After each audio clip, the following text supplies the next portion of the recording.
ඉමාෂ මේ මගේ බෝයෆ්‍රෙන්ඩ්. ඔයා කොහොමද මෙයාව දන්නේ? අපි අද දවසම shopping කළාද? කෝල් එකක් බොන්න යන ගමන්. මේ මගේ ඉස්කෝලේ කාලේ හොඳ යාළුවෙක්. අවුරුදු ගානකින් අපි හම්බුනේ නේද? ඔයාගේ අකමැත්තක් නැත්තම් මාත් එන්නට ඔයාලත් එක්ක මොන හරි බොන්න යන්න.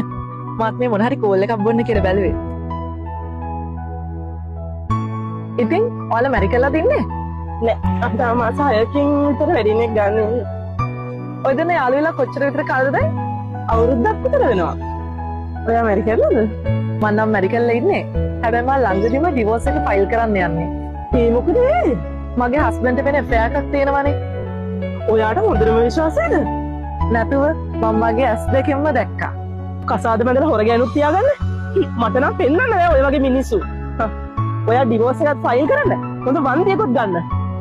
මිනිස්සු කියන જાතිය හරි ඉක්මනට වෙනස් වෙනවනේ. එයාලා වෙනස් වෙන්නේ කොයි වෙලාවෙද කියලා අපිට හිතා ගන්නත් බෑ. හේතුවකුත් සමහරලාට අපි දන්නේ නැහැ. ඔයත් පරිස්සමින් වැඩ කරගන්න. මගේ බෝයෆ්‍රෙන්ඩ් නම් මට කවදාවත් එහෙම කරන්නේ නැහැ. එයා මට ගොඩක් විශ්වාසයි. මං ගිහින් එන්න. මේ බබා පොඩ්ඩක් ඉන්න මේ මගේ යාළුවා ගොඩ කාලයකට පස්සේ හම්බුනේ. මං එයා පොඩ්ඩක් ගිහලා බස්සලා එන්නද?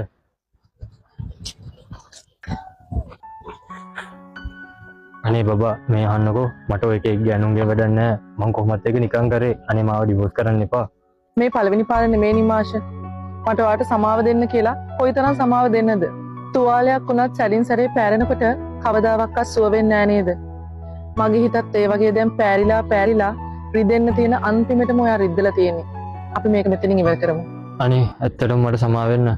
ආයෙ හිම වෙන්නේ නැහැ. අනික ඔයා මගේ ගර්ල්ෆ්‍රෙන්ඩ් ඉස්සරහා මට වචනයක්වත් කිව්වේ නැත්තේ ඔයා තාමත් පොඩ්ඩක් හරි මට ආදරේ හින්ද නේද? අනේ නෑ.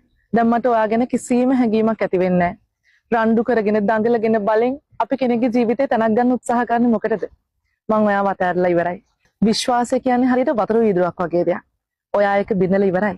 අපි දෙන්න මොන තරම් ගම් ගාලා අලවන්න හැදුවත් ආයි කලින් තිබ්බා වගේ කවදාවත් වෙන්නේ නැහැ. ඔයා යත් එක්කම සතුටින්